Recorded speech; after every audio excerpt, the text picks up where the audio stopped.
Hello there, I'm Steve Schauer, Director of Development here at Freedom House, coming to you with a new video series called Did You Know?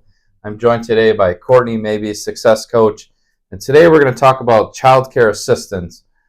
Courtney, here we are in the kids play area, a space for kids to kind of play while we have volunteers that come in and watch the kids, and parents can maybe take some educational classes or maybe attend an appointment. Can you talk childcare assistance, how Freedom House helps the families get connected to that? Yeah, so we usually work on from two avenues of childcare. The first one is through the government that offers a government assistance program for childcare. And then the second one, we work closely with Encompass, who offers respite care for families who are looking for childcare, not necessarily tied to employment. It can be for anything. Can you talk when families come in? Obviously, housing is the number one barrier they face, getting back to stability, but kind of that second layer. Transportation is one, childcare is one too. Yeah. How do you go about having that conversation with families when they come in? What do they need help with? How do we get them connected? Yeah. So in the realm of childcare, we see that be a huge barrier as to why some families even enter our doors. It's because of the cost of childcare, how expensive it is to just maintain a job while trying to pay for childcare. Some of their entire paychecks are going just to childcare. So our biggest goal is to allow them to obtain employment, but not have to worry about paying for the childcare while they're here. So getting them connected to the government assistance program or getting them connected to that Encompass program really helps, so they don't have to worry about paying for the childcare while they're here. They can really focus on working towards housing.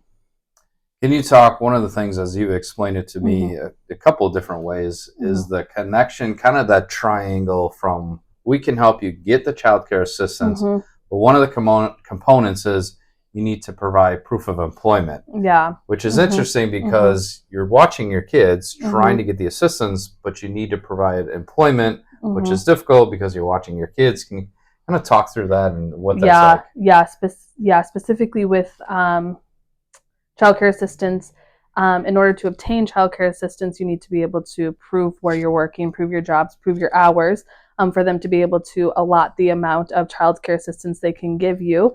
If you're not able to prove employment, they're not able to give you the childcare assistance.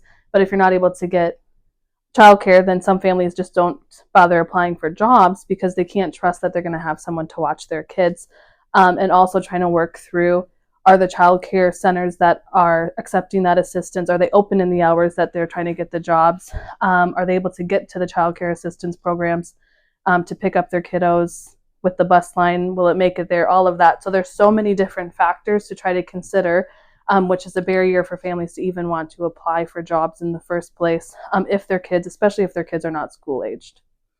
Can you talk through, from a child care standpoint, not all child care centers in the area are accepting this government assistance. Is that correct? And Correct, I guess yeah. there's certain ones that we're working with, and then I would imagine some of those are wait lists potentially? Oh, absolutely, yeah. The younger the child, the longer the wait list, which is another barrier because a lot of the times why we need childcare is because our kids are too young to go to school.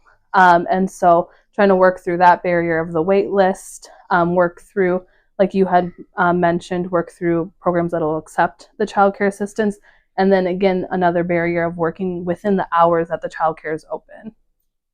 It's a lot of factors and a lot of complexity that you help the family. So thank you for doing that. Is there anything else you want to add maybe that I haven't touched on?